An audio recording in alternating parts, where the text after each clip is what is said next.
Hello, me fixing everything, and today I'm going to show you how to test this alternator that is being fitted to a Fiat Scudo and Ulysse.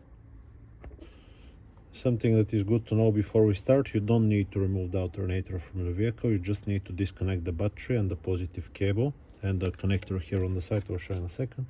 And you need a multimeter, nice with automatic range. Okay, now you can see that the alternator is moving. That's good, it's not blocked, because it happens. Sometimes the alternator gets stuck, mechanical problem. Now we'll test the electrics. What you need to do is remove the 13mm nut from here, remove the cable, the positive wire. Don't forget to disconnect the battery. Remove the communication wire here, unplug it, and now here sometimes there is 8mm nut, sometimes there is not, sometimes there is like a retaining clips. This plastics gets removed like this. This is the voltage regulator. Remove it with 7mm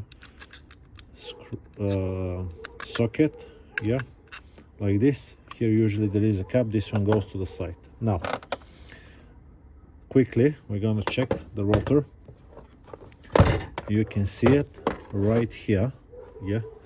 Usually you can see this when you look in your engine bay if you don't remove it. We're looking for 2 to 3 ohms when we get the probe. I'll just put it on so it does not beep. If you see the screen, 2.5 ohms. From 2 to 3 ohms is okay. Now it doesn't matter if it's this side, yeah, or the other side.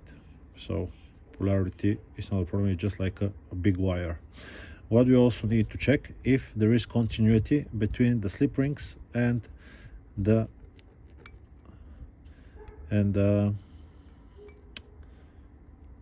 casing of the alternator. This is 16 mega ohms, so that's okay. And now we'll check the other side. 14, 17 mega ohms, that's perfectly fine. Mega ohms is a very large number, so it's like nothing. Now, next thing we're going to check is the rectifier bridge. What you want to do: take the negative probe, black one, put it onto here. That's the post for the big red wires for the positive terminal, and touch here. Okay, this will check the diodes. We're looking for 0.5, 0.45, it's okay. 4.5 is okay. 4.5 is okay. So that's the first three. You can take the opposite and see that they don't go back. Nothing, nothing, nothing. If it beeps, it's a problem, and it's showing like a 0, 0. Now what you're gonna do is take the positive, yeah, put it here and touch it onto this side. Can you see these three? 1, 2, and the third one. So this means the rectifier bridge is perfectly fine. You can take it again, black one, open, open, open, nothing. Good, so the rectifier bridge is okay. Next thing we're gonna check is the stator winding. We want to go on the side of them and hear them beep. But most importantly, we want to get on one of them, yeah, put the other one here and see nothing. If you hear beeping, it's going in the bin, yeah. If it's shorted to the wall, because it is possible, most possible if you ask me, it's going to the bin. So this is okay. This whole thing should work perfectly fine. Now you still might not have voltage coming and not charging. The last culprit will be this one. What you can do, which is not testing the alternator, but you can check the voltage that comes to the cable when the ignition is on.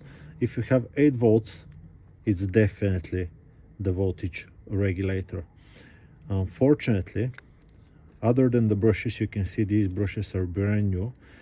Other than the brushes, you can't check, you cannot check this voltage regulator with just a multimeter. You need a bench power supply, you need a special communicating device, because some of them are different protocols. Some will expect a signal from the computer, some of them will expect a voltage between 12 and 14 0.8 volts and whatnot, but there is a chip inside.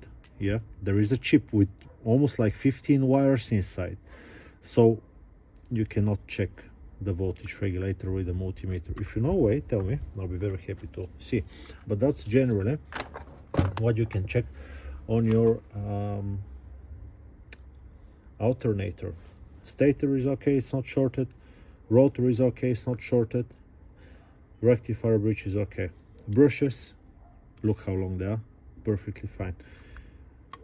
Other thing, it's the signal to the voltage regulator. I hope this video, and it turns. This one is not the best. Yeah, you can hear the bearing, but it does work. So that's how you can test. Some of them are 100 amperes, this is 170, some of them are a little bit less, but they're exactly the same. Yeah, I hope this video is being helpful to you. I'll just put it back now, and I will see you on to the next one. I will be happy if you leave me a comment, or even if it's negative, I might not reply, but I'll still read it. That's it. Bye bye.